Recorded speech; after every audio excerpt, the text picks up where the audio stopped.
there. Thanks for joining me again. The topic I want to talk about today is probably best for people who are a little bit further in the healing process.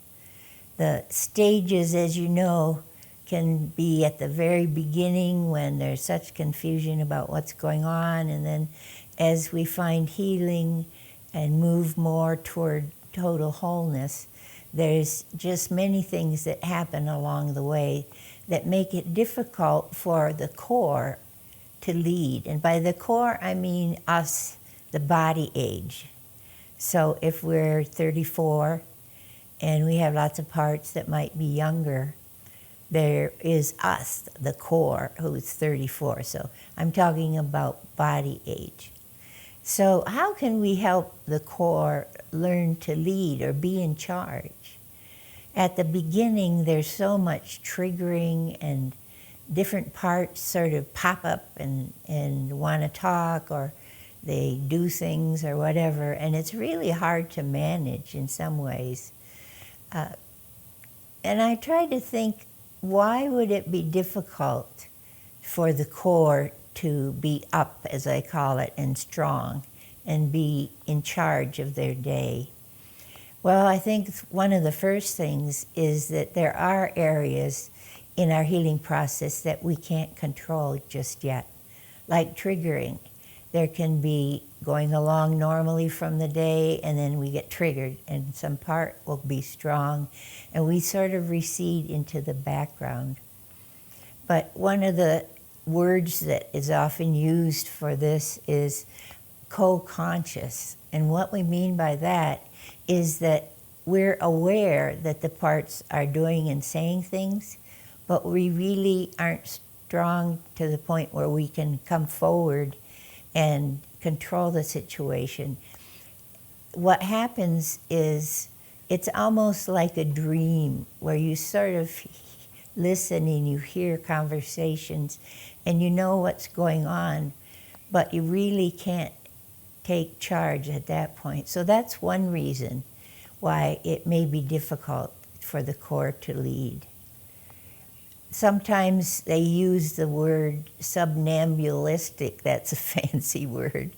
And what that means is some of us, like myself, who had a lot of hypnosis used in my abuse, it made it so that I had amnesia, and there was a big wall in between the core, me, and the parts.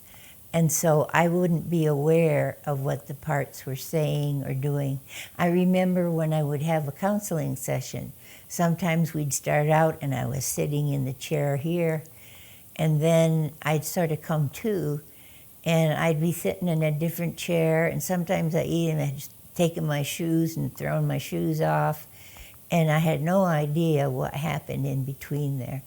That's an example of somnambulism, where we're really not aware. And that can make the core difficult to lead. I think one of the things too is it's difficult to get cooperation sometimes from all the parts. Especially we'd have to, as we're co-conscious, we would have to try to barter. Did you ever do that? You know, okay, if we don't bite the dentist, we can have ice cream afterwards. Or I'm going to trade you for, instead of doing this, why don't you do this instead? And sometimes we can have cooperation there, but sometimes we can't. There's, again, what we were saying is it's almost impossible at some stages to be able to be in charge. The second reason that I think is that there is gaps in our social development or skill development.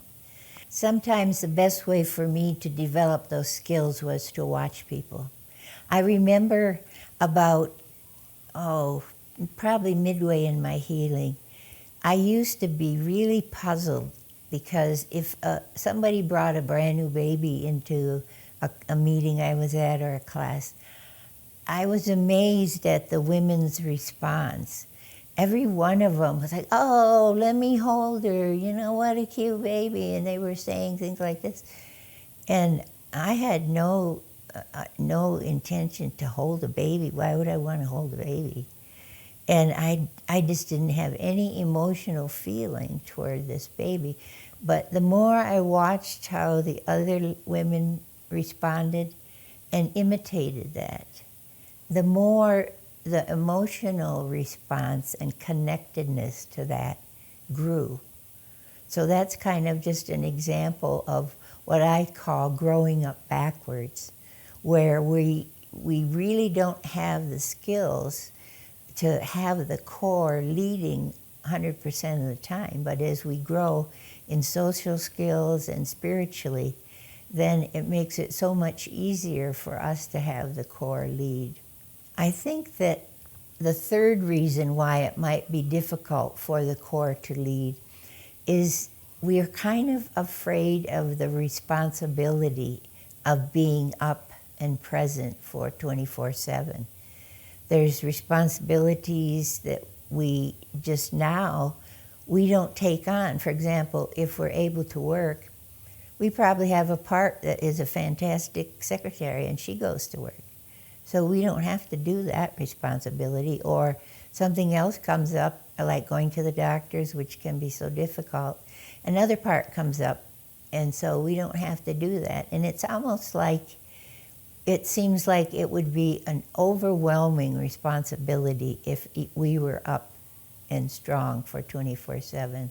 One of the things that I remember is a friend that I was helping, and she said to me, "I don't want to be up anymore.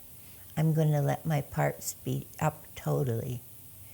And I watched what that decision did in terms of slowing down her healing.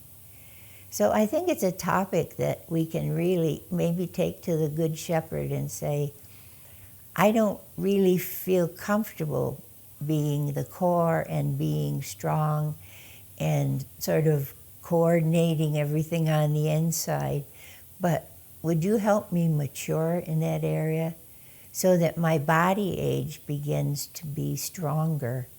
And it helps us to interact not only with other people, but it helps us move forward in the healing process.